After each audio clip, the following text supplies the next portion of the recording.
How can my faces be such different colors on different cameras? What the hell is happening? Why can't we just agree? What race am I? Which one?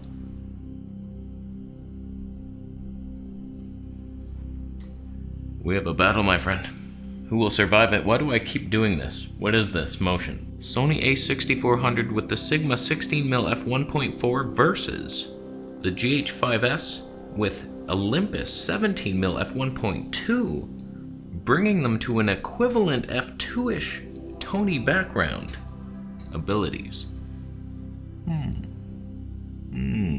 Right now they're both straight out of camera, no color grading. Just standard profile on here? No, we're in picture profile 3. I don't even know what that means. I just scrolled through it and it looked like it was slightly more pleasing. Highlights, dignified. And over here, we're just on the natural. Things brought down, touched, loved. Let's find out who the winner is today. 10-bit versus 8-bit? Wow. All I want is the perfect camera. All I want is the perfect camera. If I'm being honest, I'm looking at both these screens right now. I prefer the Sony image. At least I have some color. I get a lot of comments on my Vegetable Police channel saying I'm so pale. That's why. Look at that pale asshole. What the hell's his problem? Here we, oh, he does go out in the sun sometimes. He doesn't live in a dungeon in the basement. I do. I wouldn't say I'm pleased with this image. I was more pleased with the Fuji, or the Canon even. So Sony colors a step above Panasonic.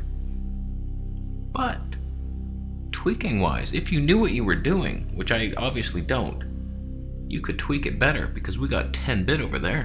Oh, ow. Right now we're pushing the limits of what we thought was possible with beauty, and I've achieved it. I'll show you how I do it if you want, but it's kind of one of those trade secrets I don't want to give up. When you're this beautiful, do you want others to be as beautiful as you are? It's not really fair. That's why there's kings, queens, and servants. You're the servant, I'm beautiful. Demon Lut? Who's more demonized?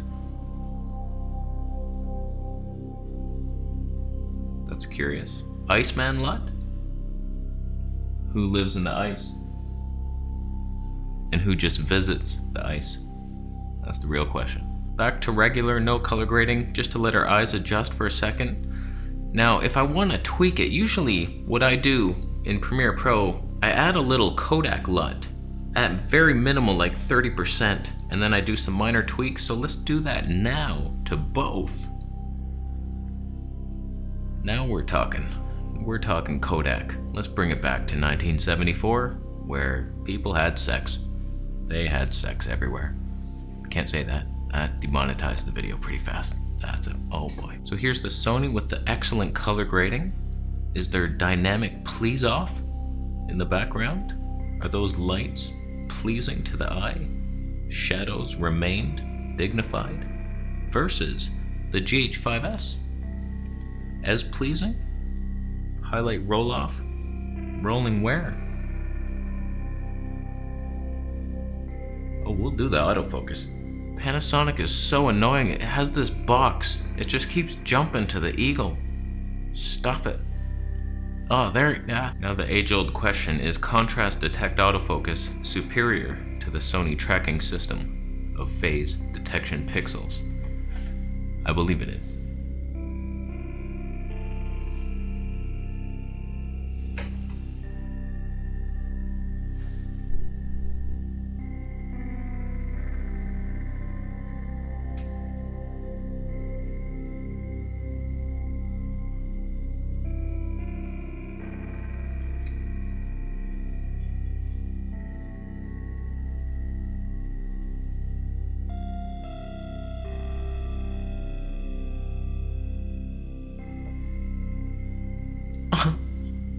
Wow.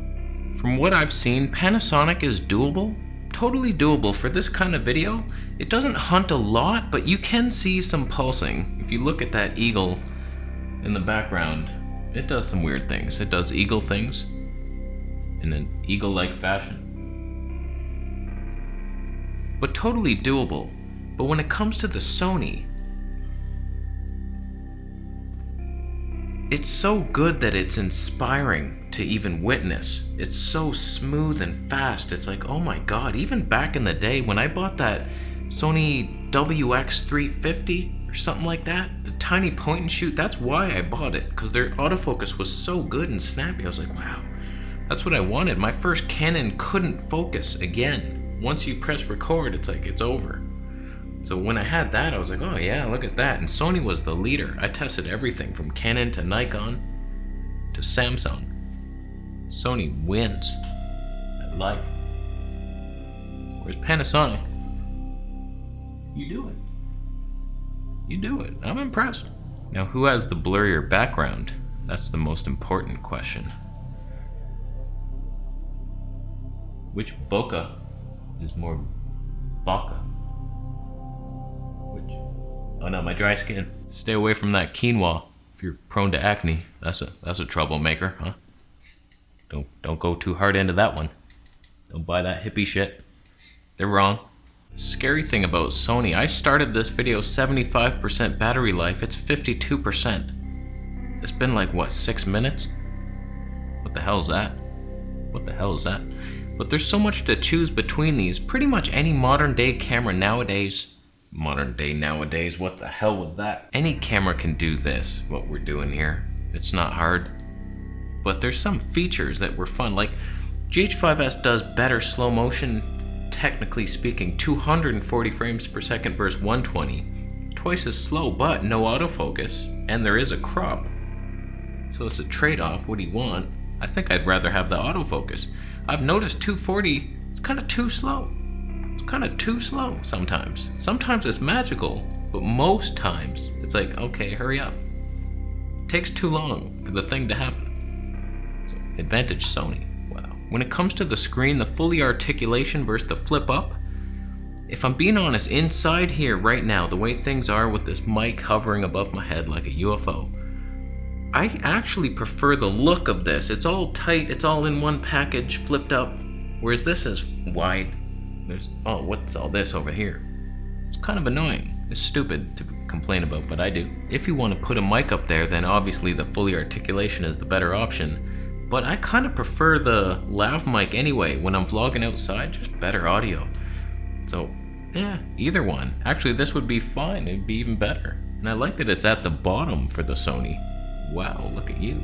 Vlogging, this could be better. But it has no stabilization, obviously, so you couldn't vlog with this unless you had a gimbal.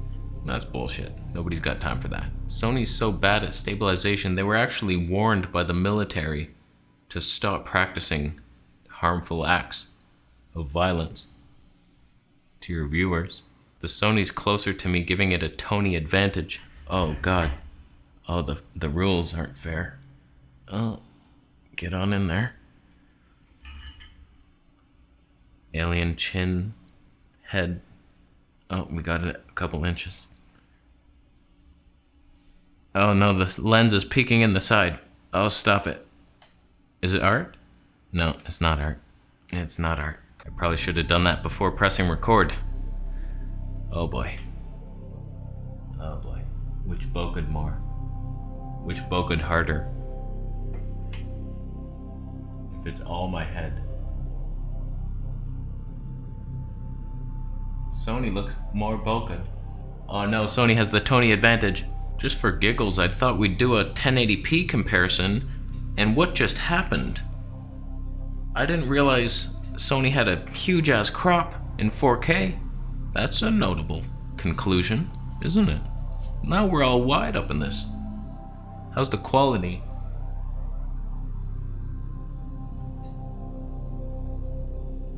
Panasonic's over there shooting 10-bit at 200 megabits per second. We're over here 8-bit, 50.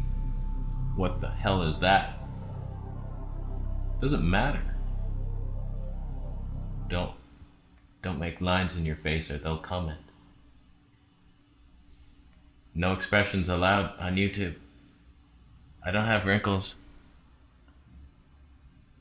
Let me bring it right in a notch. So 1080p here, Sony. How you doing?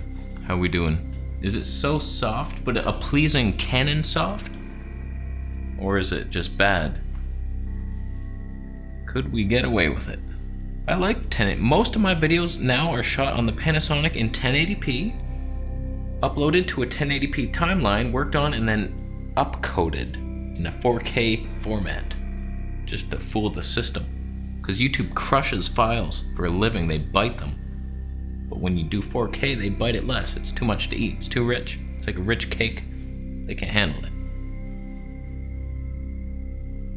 So let me know which camera you thought was better for making these kind of life-changing videos.